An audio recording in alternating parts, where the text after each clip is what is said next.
আর যার মনের মধ্যে সততা আছে, আল্লাহ পাক কোনো না কোনো দিন ইনশাআল্লাহ তাকে হেদায়েত দিবে। মনের বিষয়টা আল্লাহ ছাড়া কেউ জানে না। আপনি দেখতে পারেন সমাজে অনেকে দাড়ি, টুপি, পাগড়ি, জুব্বা সব লাগিয়ে ঘুরছে, তো বিশ্বাস করেন তাদের মনটা এমনও হতে পারে যে জানোয়ারের চেয়েও কুৎসিত, এমনও হতে পারে। আবার আপনি দেখবেন সমাজে এমন অনেক মানুষ ঘুরছে যারা হয়তো অনেক পাপে লিপ্ত মনে হচ্ছে, মনের মধ্যে সততা আছে।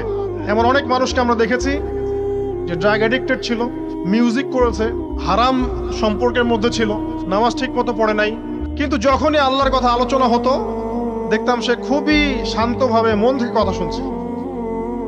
কথা শুনতে শুনতে শুনতে একদিন মাশাআল্লাহ এখন দেখবেন যে চিল্লা দিয়ে বেড়াচ্ছে বিভিন্ন মসজিদে। অচত নামাজ পড়েই ভেবে বসবেন না যে অনেক কিছু করে ফেলছে।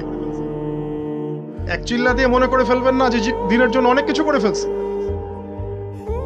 একটা হজ করেছেন, ওমরা করেছেন, সিয়াম রেখেছেন, দিনের জন্য দান সদকা করেছেন, একটা মাদ্রাসা মসজিদ করেছেন, ভেবে বসবেন না আপনি সব অনেক কিছু করে ফেলেছেন এবং অন্যরা সব ককরোচ, তেলাপোকা, ওরা জাহান্নামে যাবে এমনটা মনে করবেন।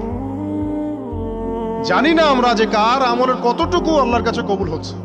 এক ব্যক্তি এত পাপ করেছে যে শেষে মৃত্যুর সময় সে সন্তানদেরকে ডাকছে, ডেকে বলছে যে আমি যখন মারা যাব আমার লাশটাকে তোমরা কবর দিও না, যদি আল্লাহ পাক আমাকে ধরতে পারেন তাহলে খবর আছে আমার। কি করতে হবে? সে বলছে যে আমার দেহটাকে তোমরা পুড়িয়ে ফেলবে এবং পুড়িয়ে ফেলার পরে ছাইগুলোকে একত্রিত করবা, করে অর্ধেক ছাই সমুদ্রে ভাসিয়ে দিবা, অর্ধেক ছাই বাতাসে উড়িয়ে দিবা। সন্তানরা তাই করলো।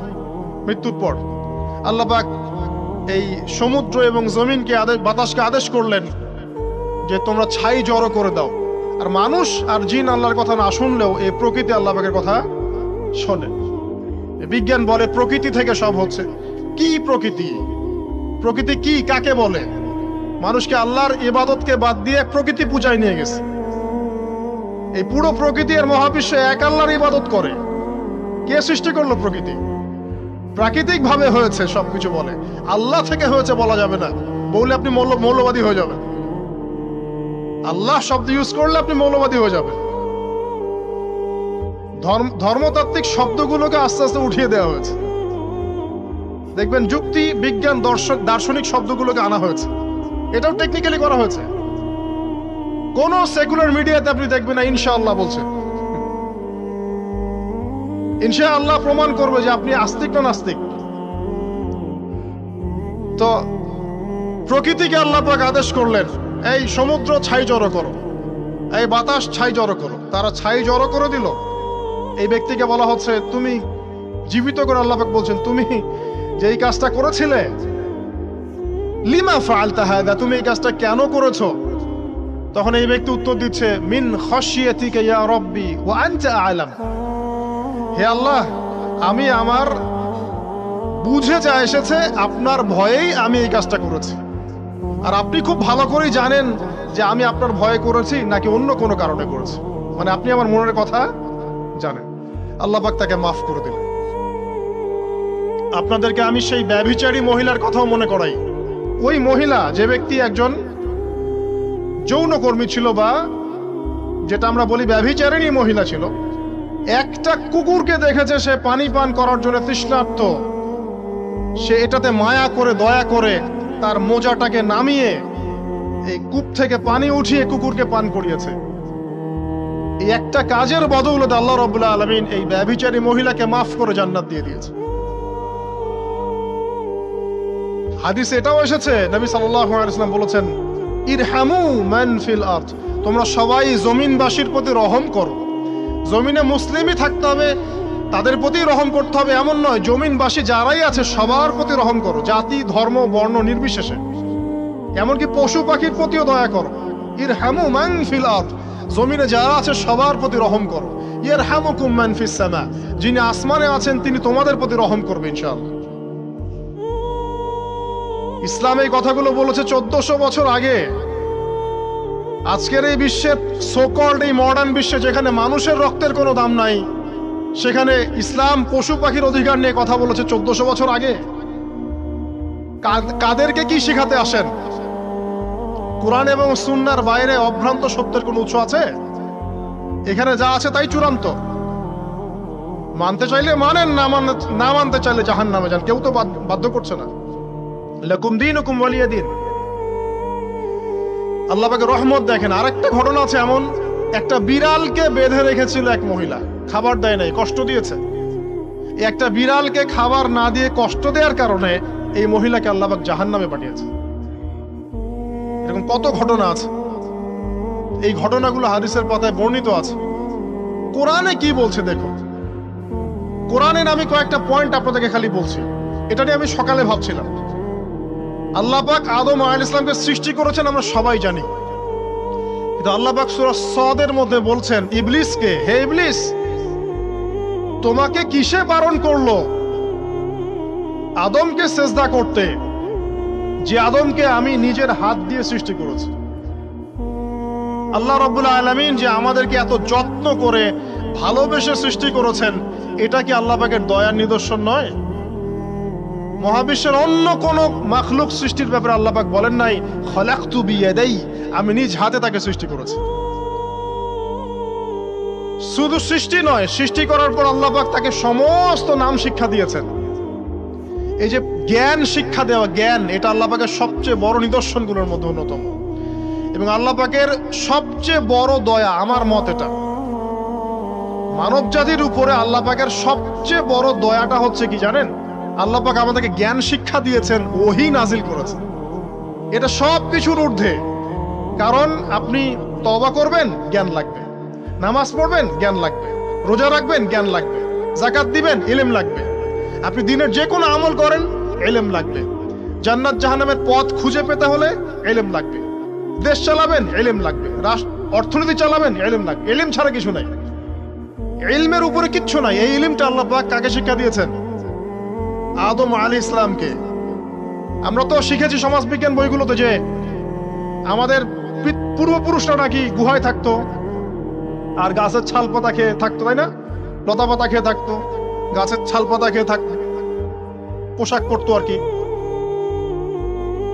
বোগাস, ডাহা, মিথ্যা কথা। আল্লাহ রাব্বুল আলামিন সূরা বাকারা এবং সূরা আরাফ পড়ে দেখেন, আল্লাহ পাক বলছেন যে আদম আলাইহিস সালামকে আল্লাহ পাক সমস্ত নাম জ্ঞান শিক্ষা দিয়েছেন।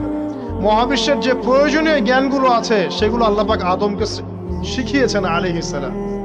ওয়াল্লামা আদামাল আসমাআ কুল্লাহা, আল্লাহ পাক আদমকে সমস্ত নাম শিক্ষা দিয়েছেন। আমাদের পিতা মাতারা মূর্খ ছিলেন না, তারা সৃষ্টি থেকেই জ্ঞানী ছিলেন। আদম আলাইহিস সালামের পারমাণবিক বোম বানানোর কোনো প্রয়োজন ছিল না। ছিল? বানান নাই। আপনার মধ্যে এই জ্ঞানটা আসছে কিভাবে? বাই ডিএনএ আপনি জ্ঞান পাচ্ছেন, কারণ আমরা আদম সন্তান। অনেক জ্ঞান আমাদের ভিতরেই আছে, এগুলো চর্চার মধ্য দিয়ে, গবেষণার মধ্য দিয়ে প্রস্ফুটিত হয় মাত্র। জ্ঞান ভিতরে আছে আমাদের, আমাদের পিতাকে জ্ঞানী করে পাঠানো হয়েছে। এই জ্ঞান শিক্ষা দেওয়াটা হচ্ছে আল্লাহ পাকের সবচেয়ে বড় দয়াগুলোর মধ্যে একটা। রহম করেছেন। শুধু তাই নয়, আদম আলাইহিস সালামকে এমন জ্ঞান শিক্ষা দিয়েছেন যে জ্ঞান ফেরেশতারা পর্যন্ত জানতো না। এটা কি দয়া নয়? এটা কি আদম সন্তানের প্রতি ভালোবাসা নয়?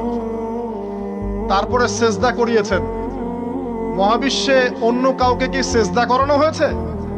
কোরআনে কি এমন কোনো দলিল আছে যে আদম আলাইহিস সালাম ছাড়া অন্য কাউকে সব ফেরেশতারা সেজদা করেছেন? আছে? তাহলে এই যে সম্মান দেয় আল্লাহর পক্ষ থেকে, সম্মান কিসের ভিত্তিতে? সম্মান শারীরিক ক্ষমতার ভিত্তিতে? সম্মানটা কি কারণে? জ্ঞানের কারণে, ইলমের কারণে, জ্ঞানের কারণে সম্মান।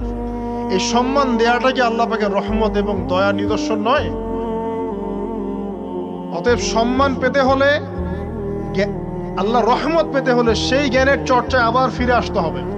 আপনি যদি আজও সেই ওহির জ্ঞানের চর্চা করেন, আল্লাহ পাক এই পৃথিবীবাসীর বুকের মধ্যে আপনার জন্য সম্মান পয়দা করে দিবেন ইনশাআল্লাহ। দেখেন, ওই সেই জ্ঞানী যদি আপনি এখনো চর্চা করেন, আজও আপনি সম্মানিত হবেন ইনশাআল্লাহ। ব্যক্তি চর্চা করলে ব্যক্তি সম্মানিত হবে, একটা পরিবার চর্চা করলে ওই পরিবার সম্মানিত হবে, একটা সমাজ যদি চর্চা করে সেই ওহির জ্ঞান, ওই সমাজ সম্মানিত হবে। একটা দেশে যদি আপনি ওই ওহিভিত্তিক জ্ঞান ছড়িয়ে দেন, পুরো দেশকে আল্লাহ পাক সম্মানিত করবে ইনশাআল্লাহ, পুরো জাতিকে সম্মানিত করবে ইনশাআল্লাহ। আরো সামনে যান, এই যে আদম এবং হাওয়া আলাইহিস সালাম গাছের কাছে চলে গেলেন, ফল খেয়ে ফেললেন, কারণ আমরা আদম সন্তান, ভুল করি। আল্লাহ পাক সাথে সাথেই বহিষ্কার করে দিয়েছেন? না, আল্লাহ পাক তওবা করার জন্য কালিমা শিখিয়ে দিয়েছেন। সুবহানাল্লাহ। তাদের কালিমা জানা ছিল না। আল্লাহ পাক বলছেন ফাতালাক্কা আদম মির রাব্বিহি কালিমাত। আল্লাহ পাকের কাছ থেকে আদম আলাইহিস সালাম কিছু বাক্য শিখে নিলেন, যেই বাক্য দিয়ে ফাতাবা আলাইহি, সে আল্লাহর কাছে তওবা করল। কোন সেই বাক্য? সূরা আরাফে আছে, রব্বানা যালামনা আনফুসানা ওয়া ইল্লাম তাগফির লানা ওয়া তারহামনা লানাকুনান্না মিনাল খাসিরিন। এই দোয়া কে শিখিয়ে দিয়েছে? আল্লাহ। এই তওবার বাক্য যে শিখিয়ে দেয়, এটা কি দয়ার পরিচয় নয়? আমরা আল্লাহর কাছে ফিরে যাব, তওবা করব, ইস্তেগফার করব, এই জ্ঞানটা শিখিয়ে দেয়া কি আল্লাহ পাকের দয়ার পরিচয় নয়? তাহলে আমরা কিভাবে ক্ষমা চাইতাম? কিভাবে ক্ষমা চাইলে আল্লাহ পাক সমস্ত গুনাহ মাফ করবেন, এই পদ্ধতিগুলো বলে দেয়া কি আল্লাহ পাকের দয়ার পরিচয় নয়? তারপর সামনে যান, পৃথিবীতে নামিয়ে দিয়ে আল্লাহ পাক ক্ষান্ত হয়ে যাননি। আল্লাহ রাব্বুল আলামিন আসমান থেকে হেদায়েতের গ্রন্থ পাঠিয়েছেন, বলেছেন এই গ্রন্থের মধ্যে যা আছে মেনে চললে তোমরা আবার জান্নাতে ফিরে আসবে ইনশাআল্লাহ।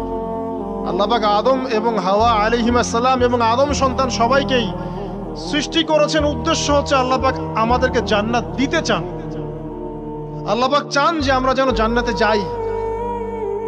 যদি আমরা জান্নাতে যেতে না পারি পরকালে, একটা কারণে যেতে পারবো না, অনলি একটা কারণ, সেটা হলো আমাদের নিজের দোষে।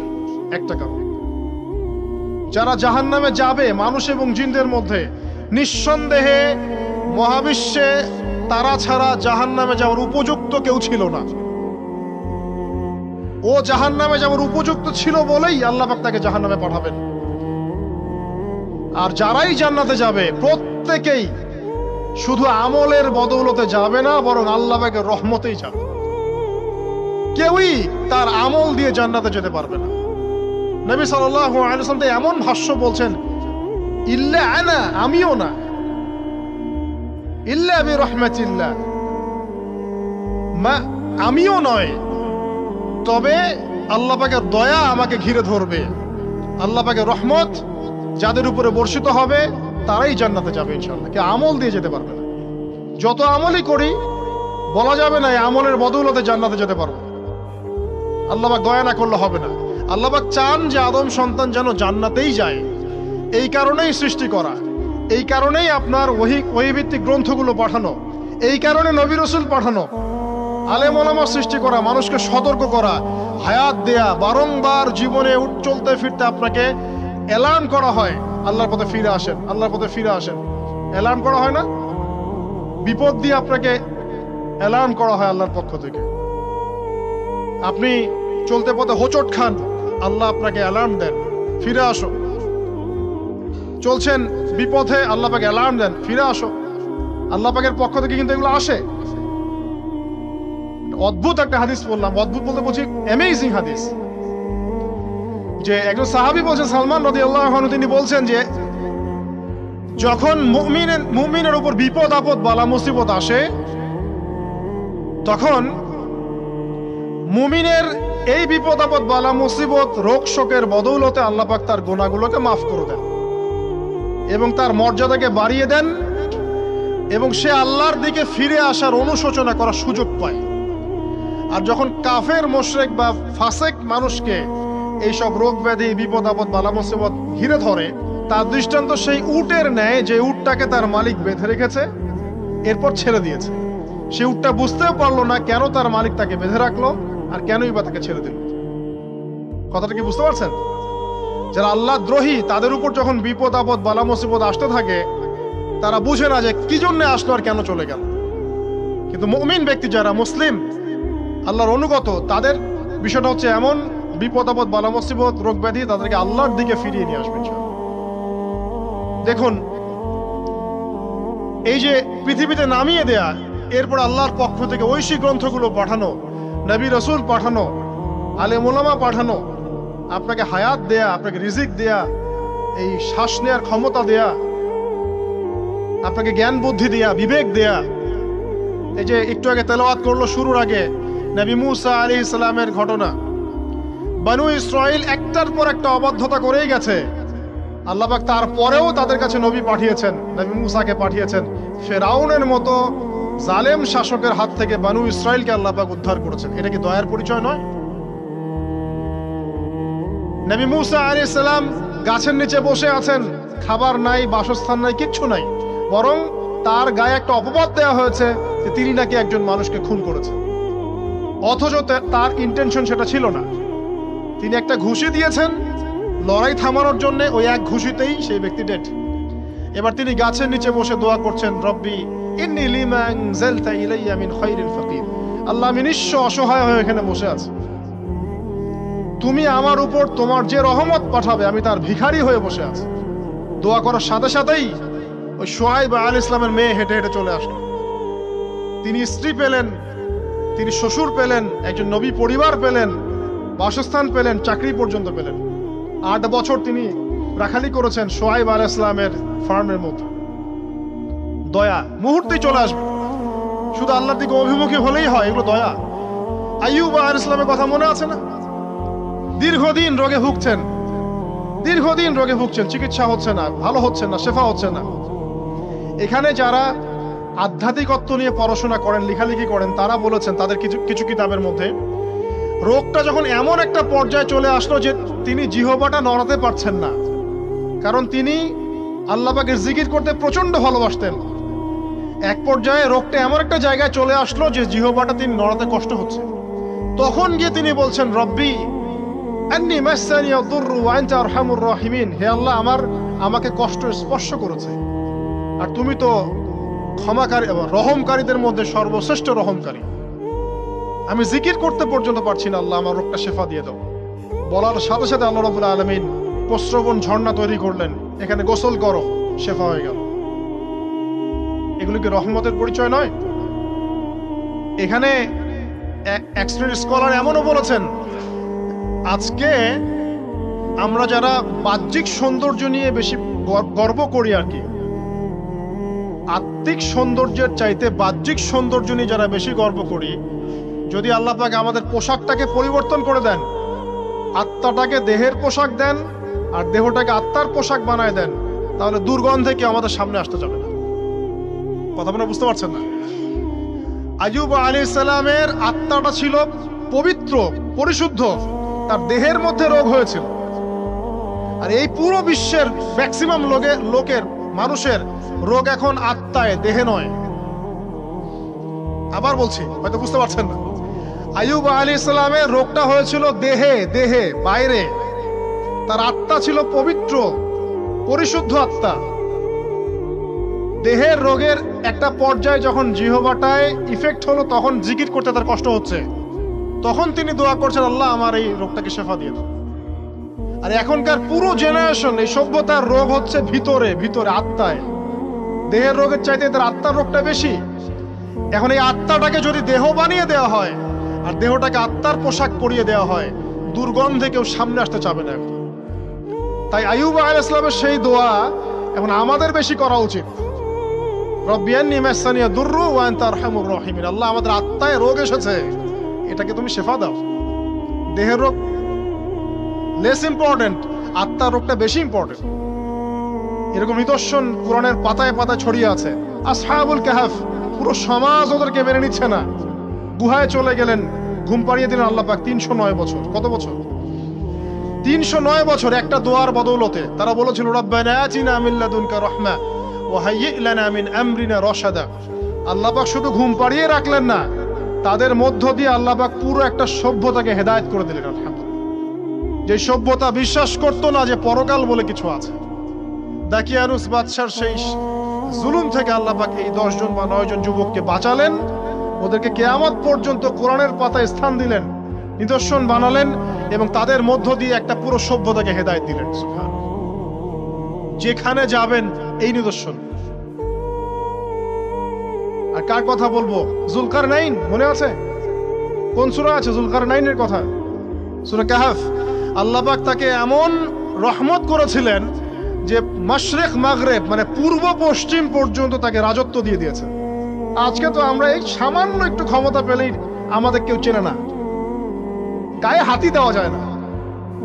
ঠিক আছে, মানে তখন সে নিজেকে মনে করে যে সে এই পৃথিবীর সবকিছু, বাকি মানুষ আর মানুষ না। ক্ষণস্থায়ী সামান্য একটু ক্ষমতা দিয়ে দেখবেন আমাদের অবস্থা খারাপ।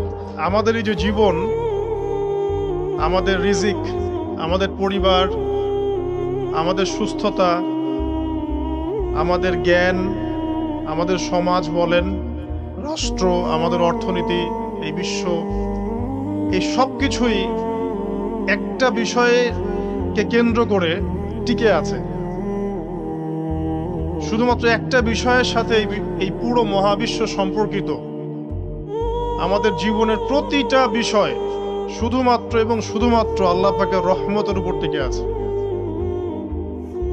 আল্লাহ পাকের রহমত আমাদের ব্যক্তি জীবন, পারিবারিক জীবন, আমাদের দেহ, আমাদের মন, আমাদের জ্ঞান, অর্থনীতি, ব্যবসা বাণিজ্য, আমাদের রাষ্ট্র, সবকিছুর মধ্যে শুধুমাত্র আল্লাহ পাকের রহমত দিয়ে ভর্তি।